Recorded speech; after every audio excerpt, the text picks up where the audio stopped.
Good morning. Good morning. I want to thank my colleagues for their comments, and indeed, W.E.B. Bois is an intellectual elephant, and we are all standing around that elephant, and therefore we are bringing out different aspects of the elephant. I want to make my comments very relevant, partly as a tribute to the fact that W.E.B. Bois decided to be buried in Ghana. In the African ceremony, once we begin an occasion like this in his memory, we begin with a libation, which I will pour this water because it nourishes the soul and the spirit, so that whatever we do in his name can continue and continue forever.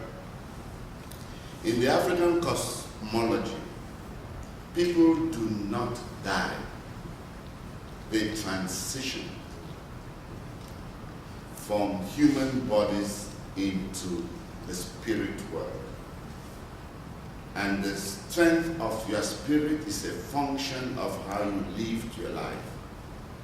And that is why we are here today talking about W.E.B. Bois, because he is an intellectual giant, and centuries after he wrote, we are still calling his name and remembering him. And that is why in the naming of children, Africans name children according to those relatives who have lived, so that the children can continue to live the legacy. So if there are any people planning to have children, please give them the name of Du Bois. You will be amazed they may also become such intellectual giants.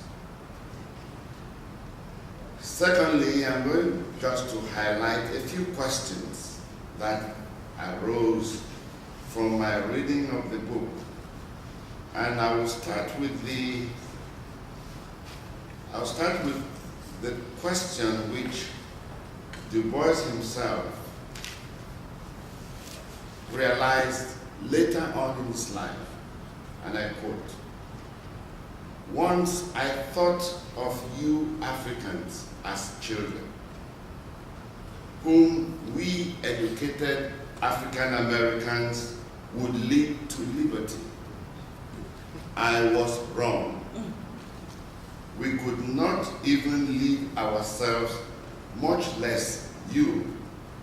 Today, I see you rising under your own leadership, guided by your own brains. As an African, I hope we can understand the implications of this statement, how Du Bois was counting on African American intellectuals to come and help in the liberation of Africa. And therefore I ask, what is the status of the relationship between Africans and African Americans today?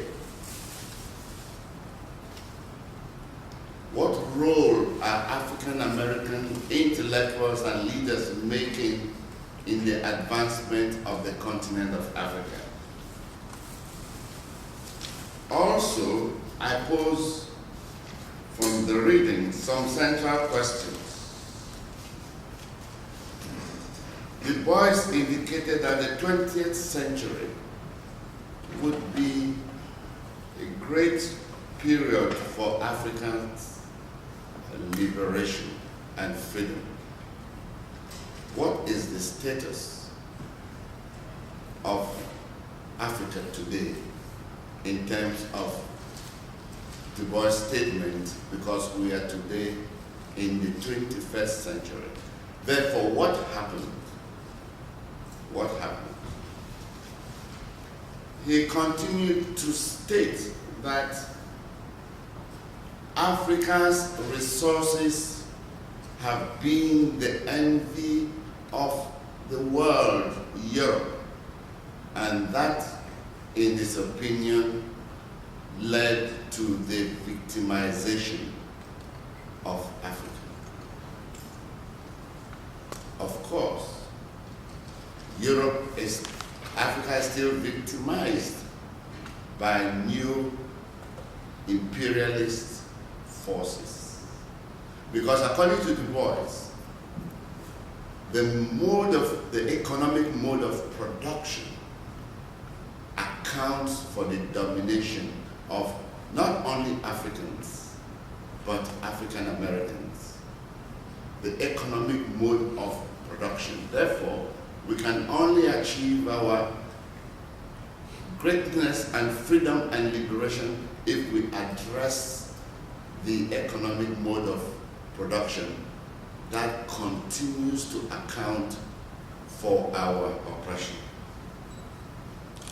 Of course, you cannot read Du Bois or read the two books without trying to read some other works of Du Bois. And for students who are in this audience, Du Bois was very good at methodology, especially in citing his references. If you read the preface of these studies, you will be amazed by which books he read, what he thought about these books, and he was very cynical about some of those, especially those that believe that Africa has not made any contribution to world history. And some of these books were considered the greatest at the time. But let us not forget that Du Bois wrote in the 1930s, and writing at this time, he had already uncovered two major aspects of our lives today, which he termed our collective unconsciousness that has been programmed for alienation, disappointment, and psychic trauma. Many of us, if not all of us as a people, still suffer from that. He also talked about the double consciousness, the tendency for us to always see ourselves in the eyes of another person. They have defined us, who we are, and yet then we accept who we are by that definition.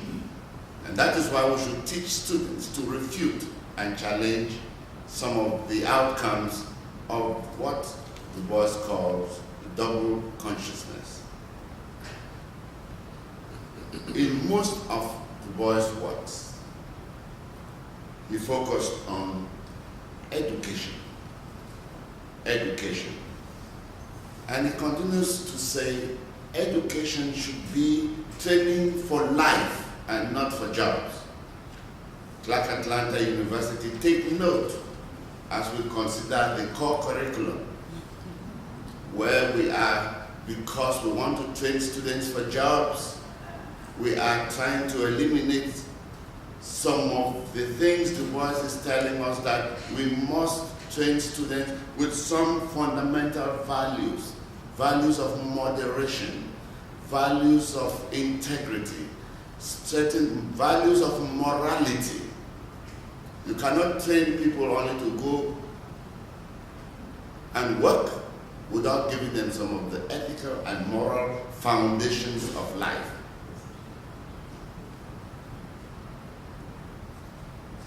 Du Bois talked about intellectual agitation as opposed to complacency. Of course, we are very familiar with this debate between Du Bois and Booker T. Washington. And he believed that we must be aggressive in putting out the ideas about ourselves. We must define ourselves and put this out aggressively. He stressed that African American history should be taught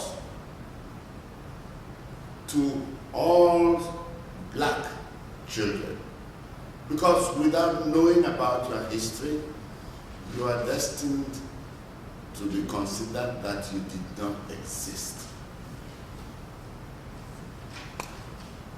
Again, in the two books, he continued to focus on